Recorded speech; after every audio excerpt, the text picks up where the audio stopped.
39 grow a year's worth of food in 100 SQ fort for $30. The Amish garden blueprint, big Agri buried. The ground is still warm under your boots.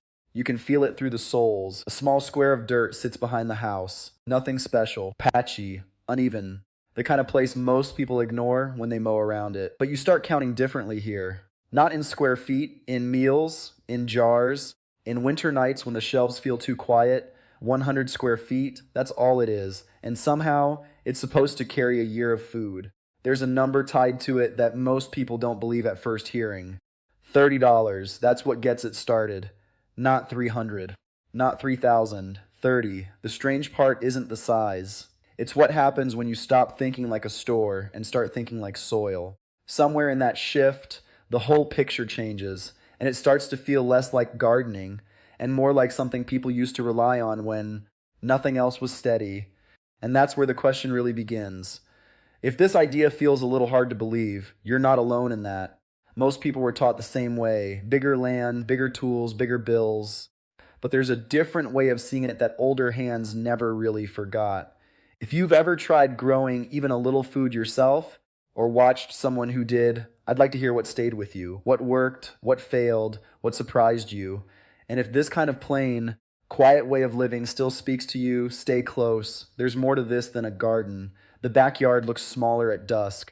Shadows make honest things feel even simpler. Simpler. You stand there looking at a square of ground that most people would step over without thought. Maybe 12 steps across, maybe less. It doesn't look like survival. It looks like leftover space. But you start doing something strange here. You start subtracting groceries. A row of beans becomes dinners. A patch of greens becomes mornings.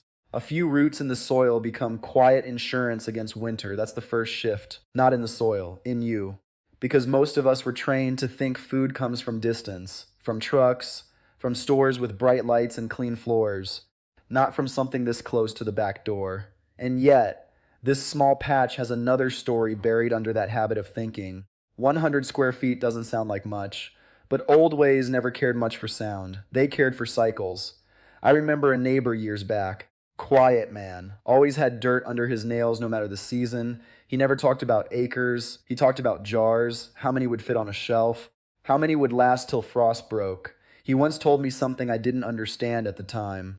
You don't need more ground, he said. Wiping soil off his hands, you need better timing. I didn't know what he meant then.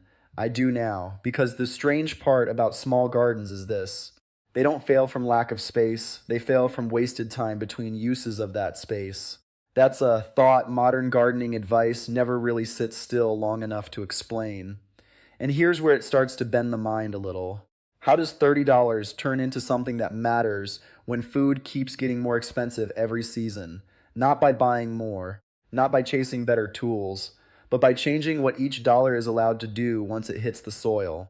That's the second question that hangs in the air here, and it doesn't answer itself quickly. Because there's another layer underneath it that most people miss the first time through. Why do small traditional gardens, especially the old Amish-style ones people still talk about in passing, seem to pull more food from less ground, even when they look almost too simple to be serious? There's no trick to it, at least not the kind people expect. But there is a pattern, and once you see it, you stop looking at soil the same way again. The air cools a little as the sun drops lower. You can hear something faint in the distance, a dog, a road, life continuing like it always does, but your attention stays here. Because that patch of ground suddenly doesn't feel like empty space anymore, It feels like it's waiting to be used correctly. And that's when the real question settles in. What if the problem was never the size of the garden, but the way we were taught to measure it in the first place? The soil doesn't care how big your plans are. It only responds to how steady your hands are. That's the first truth most people miss. The land isn't the problem. The thinking is. I've seen it happen more than once. A man clears a bigger patch, buys better tools, reads more books, and still ends up with half-used rows and tired soil by midsummer. Not from laziness, from overload. Because small ground only works when you stop treating it like a farm and start treating it like a rhythm. There's an older way of doing it. Not complicated, almost plain to the point of being overlooked. Plant, harvest, reset, plant again, no wasted corners. No, we'll get to that later space between seasons. Just rotation, quiet, steady rotation. And once you start seeing it that way, something shifts. A 10 by 10 plot stops being tiny. It starts becoming layered, like time stacked on itself. I knew a man once, older farmer type, the kind who didn't waste words or fertilizer. He had a way of walking through his garden like he already knew what it would become before the seeds even went in. He used to say something simple while pointing at empty soil. Don't let it sit. Soil gets lazy when you ignore it.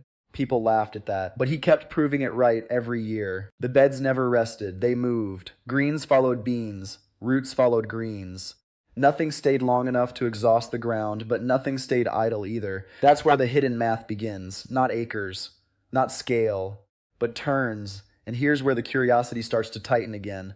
Because if one small square can turn over multiple times in a single season, then the question changes. It's no longer what can grow here. It becomes how many times can this same ground feed you before winter comes back around. And that's where most modern gardens quietly lose their strength. Not in the planting, but in the empty gaps between planting. Too much waiting, too much experimenting, too many different seeds trying to prove themselves at once. The old method does the opposite. Fewer crops, sharper focus, repeated success, almost stubborn in its simplicity. But there's an honest limit here too, and it matters to say it out loud. This kind of system doesn't turn every yard into abundance overnight. Poor soil, bad weather, and inexperience still take their share. Some seasons will disappoint you no matter what you do. That's just truth in dirt. But what it does offer, if you stay with it, is something steadier than excitement, predictability, and in hard years, that matters more than most people realize. Because once you stop scattering effort across too many experiments, you start noticing something else. The ground responds faster when it isn't confused. I've watched people change their entire approach after seeing this once. They don't add more land.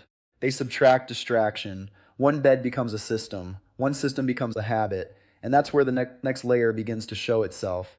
Because if timing and restraint are the real structure underneath small soil, then there's still one question left hanging in the air. How does something as small as $30 actually plug into a system like that without turning into waste? That's where the real blueprint starts to reveal itself. The soil doesn't ask what you spent, it asks what you planted. That's the line most people never hear when they start gardening. Because you don't start with seeds, you start with discipline. I've watched it go wrong enough times to recognize the pattern. A man walks into it thinking money is the answer. Better tools, more variety, a full shelf of seed packets like insurance against failure. And still, the ground ends up half used because the real constraint was never dollars. It was attention. Now about that $30, it isn't magic, it isn't fixed. In some places it buys more, in some less.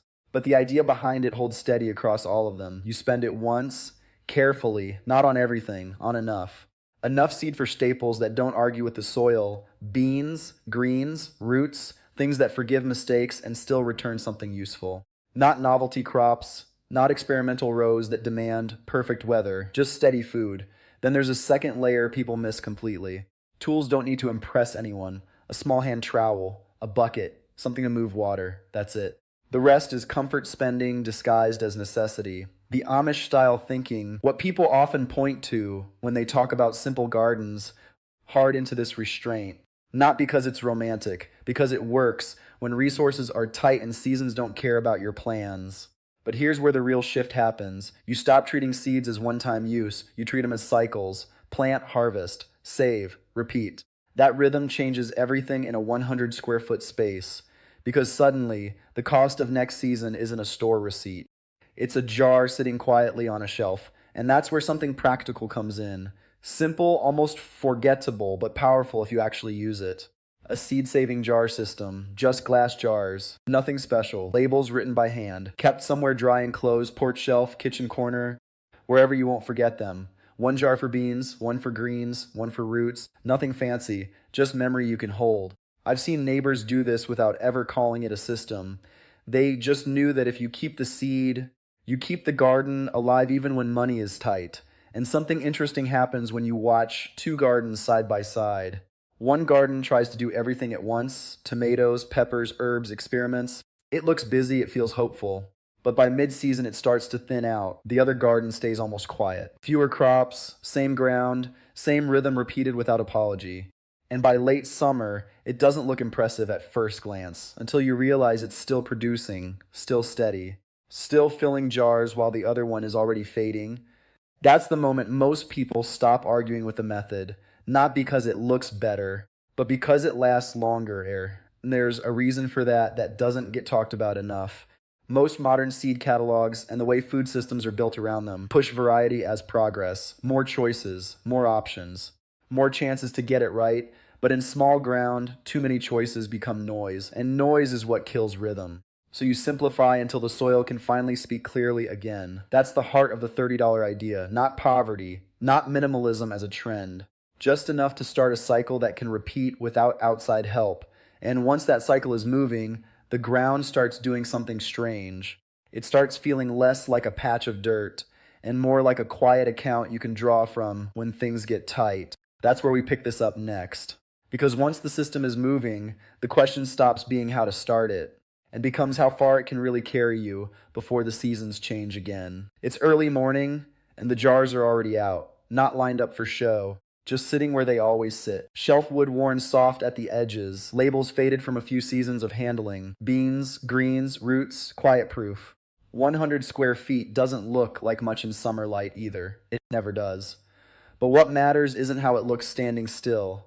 It's what it becomes when time moves through it. Spring comes first, and everything feels urgent.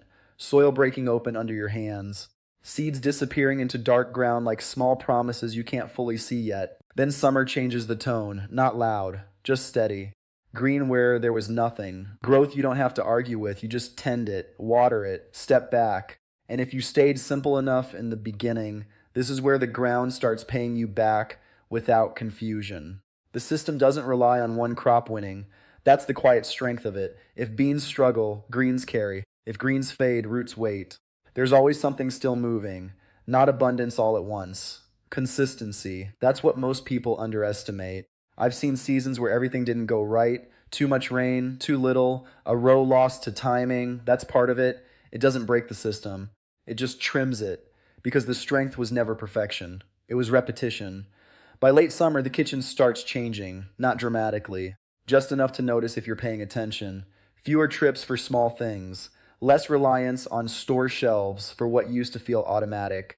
A different kind of awareness when you open a jar and realize you made it yourself from a patch of ground most people would have ignored. That feeling is hard to explain to someone who hasn't lived it, not pride that shouts, more like quiet certainty. And somewhere in that process, independence stops being a big word. It becomes smaller, daily, normal. That's the real shift. Not cutting yourself off from everything, just needing less from systems that don't always feel steady anymore. And there's something else worth saying here, honestly. This won't replace everything. It won't turn every yard into a full pantry. It won't erase bad weather or mistakes or years where you simply learn more than you harvest. But it will change your margin. And margin is where most people actually feel stress or peace, not in abundance, in how close they are to the edge. The old way, what people loosely call Amish-style gardening when they're really pointing to a wider tradition, was never about chasing perfection. It was about reducing dependence step by step until failure had less power over you. That's the thread running through all of this, not control, resilience. And when you look at it that way, the question changes again. It's no longer, can this patch feed you for a year? It becomes something quieter. What would your life feel like if a small part of your food never had to ask permission to exist? That's where the real decision sits, not in the soil, in what you're willing to rely on. And if you ever decide to try it, just a small square, just a few crops, just one season done the simple way, you don't need to do everything at once. 3 crops. That's enough to learn what the ground is trying to teach you. Repeats them until they make sense in your hands. And the rest will start to explain itself. Next time, there's another piece of this same way of living that most people overlook entirely. It isn't about soil at all. It's about what one small chicken coop can quietly do when nothing is wasted and nothing is rushed. A coop doesn't look like much in the dark, just a small shape near the edge of the yard. Quiet, still. The kind of structure most people only notice when something inside it starts moving. But if you've ever lived close to one, you know it changes the rhythm of a place, not loudly, daily. That's the part people miss, because food security rarely arrives in big moments. It shows up in small, repeated ones, eggs collected in cold air, feed measured in a bucket that never needs to be complicated, a routine that doesn't ask for permission, and somewhere in that rhythm, something else becomes clear. The same thinking that makes a 100 square foot garden work is the same thinking that makes a small coop matter more than its size suggests. Simple inputs, steady output, no waste between cycles. That's the pattern again. I've known people who kept just a few birds behind the house. Not as a business, not as a project, just as part of how they lived. They didn't talk about efficiency, they talked about reliability. One neighbor of mine used to say, half joking, that the coop paid for winter long before the heating bill ever showed up, not because it was dramatic, because it was steady enough to quietly cover what mattered most. And that idea sticks with you after a while, because once you see it in one place, you start seeing it everywhere. Small systems that repeat well always outlast large systems that depend on perfect conditions. But there's an honest limit here too, and it's worth saying it clearly. None of this removes struggle. Weather still wins some seasons. Predators still take their share, and there will be years where you learn more than you store. That's part of the deal. But what changes is the baseline. You're no longer starting from zero every time something goes wrong. And that changes how you carry hard years. The old rural way, what people loosely grouped together under Amish or traditional living, was never about chasing independence as a final state. It was about lowering dependence enough that life didn't swing so sharply when things shifted. Less fragile, more steady. That's the real aim. Not isolation, stability. And if you take that idea back to the garden for a moment, it all connects again. The same soil that feeds you in small square patches, the same rhythm that keeps a coop useful without excess. They're both built on the same quiet rule. Nothing is allowed to sit unused for long. Time is always working, so you either direct it or it takes from you. If there's anything to carry forward from all of this, it's simple. Start smaller than you think you should. Stay with fewer things than you want to. Let repetition do the heavy lifting, and don't rush to scale it. Let it prove itself in one season first. Because once you see what a small, disciplined patch of ground can actually do, you stop measuring it against bigger systems and start measuring it against your own sense of steadiness. If you've ever tried something like this, even on a small scale, I'd be curious what stayed with you, what surprised you, what didn't go the way you expected. And if there's another piece of this way of living you want to dig into next, just say it.